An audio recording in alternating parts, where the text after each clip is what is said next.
A passeio no G7, em meio a uma rodinha de conversa informal com o chanceler da Alemanha e a chefe do FMI, Lula falou umas verdades, segundo ele próprio.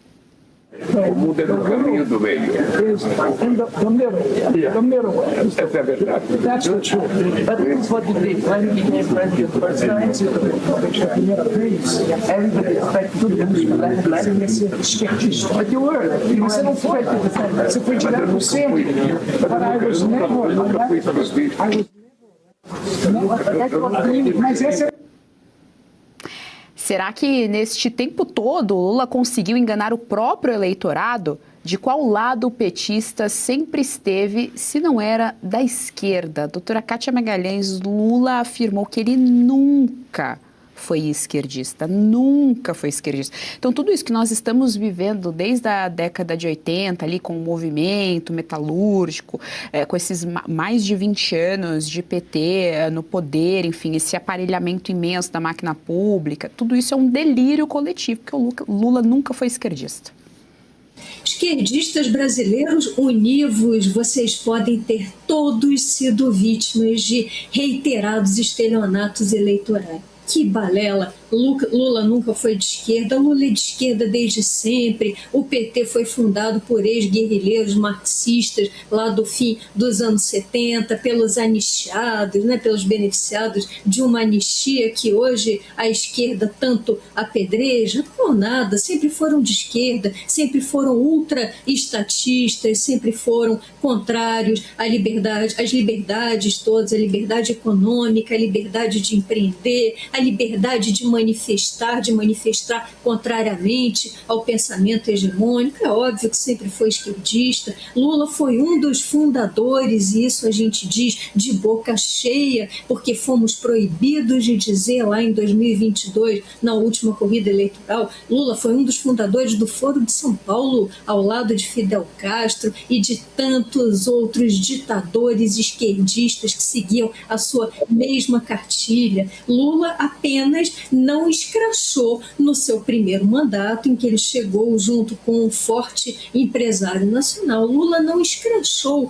que iria implantar suas ideias comunistas, suas ideias coletivistas aqui, exatamente porque pleiteava chegar ao poder de verdade. E ele sabia que a maioria esmagadora do Brasil era uma maioria de pessoas conservadoras, de pessoas que só queriam fazer o seu trabalho, só queriam prover o sustento da sua família, um sustento digno, mas então ele teve que enganar essa turma toda para chegar ao poder. E lá chegando, aparelhou todas as instituições ao seu redor. Acabou de aparelhar de vez a academia, que já estava aparelhada, acabou de aparelhar a grande mídia e, por fim, a cerejinha desse bolo de horrores foi o aparelhamento do judiciário. Esse é o planejamento esquerdista de atuação. Fingir ser moderado, fingir lutar ao lado do povo, mas no fundo, chegar ao poder, tomar o poder, que é diferente de ganhar a eleição, como disse Zé Dirceu num sincericídio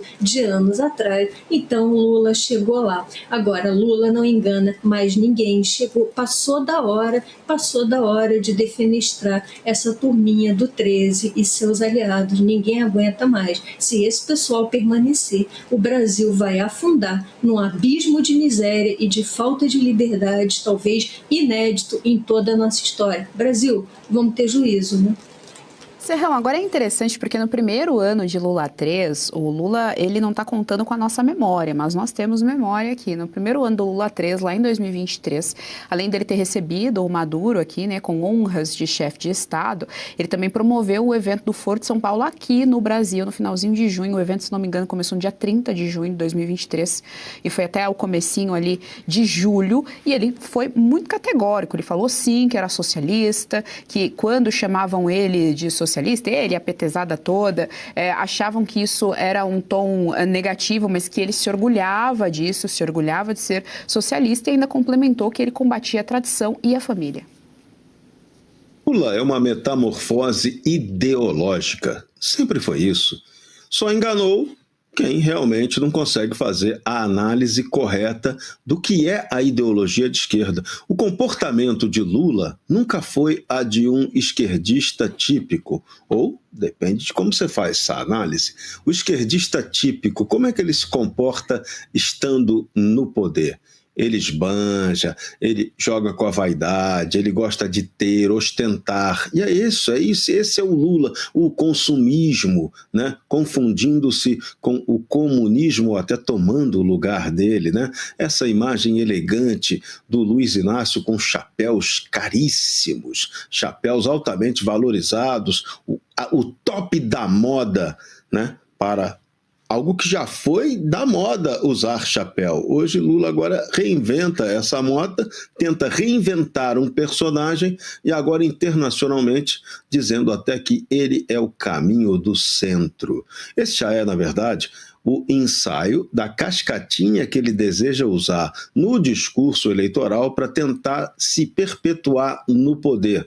Vejam, a narrativa petista tenta colocar o Flávio Bolsonaro, por exemplo, como o cara da direita. E o Lula? Não, o Lula é aquele que pode ser um candidato de centro e de esquerda. Portanto, votem no Lula e não no Flávio, que é a direita malvada, golpista, destruidora, né, amiga do Trump.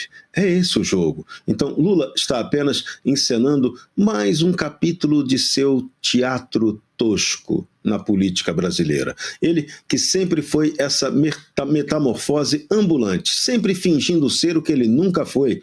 Se lembram? Ele tentou ser até trabalhista, né? Quando ele tinha que se contrapor ao Leonel Brizola, ele queria ser mais trabalhista do que o getulista Brizola e tentou até roubar do Brizola essa imagem de líder trabalhista ou de alguém que gostava mais de Getúlio do que o Brizola, que tinha Getúlio como seu padrinho de casamento. Então, Lula é essa farsa. Até quando essa farsa vai durar? Não sabemos. O que a gente espera é que a maioria do povo brasileiro acorde e entenda que não dá para continuar com alguém que tem essa incompetência absoluta para governar no poder.